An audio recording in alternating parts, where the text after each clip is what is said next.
السلام عليكم ورحمة الله. احنا النهارده في معرض الزهور، قابلنا الباشمهندس أيمن. هيبدأ إن هو يعرفنا على نوع من الدجاج اللي هو الأثيوبي. اتفضل يا باشمهندس كده. دي حاجة اسمها الفراخ الوادي أو الحبشي أو الفرعوني.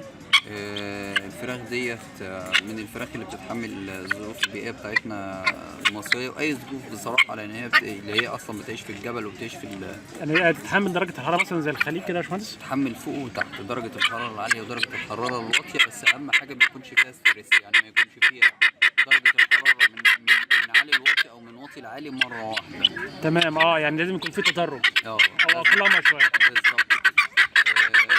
ده زي ما انت شايف كده، دي فرخه وده ديك بتتعرف من الدلايه بتاعت الودن. الدلايه بتاعتها الفرخه بتبقى ستريت مستقيمه، اما الدلايه بتاعت الديك بتبقى شويه متنيه كده عامله زي الودن.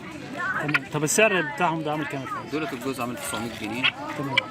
بتروح من 900 جنيه ل 1000 و1200 على حسب طبعا الحجم وعلى حسب. تمام. شكرا يا باشمهندس، شكرا.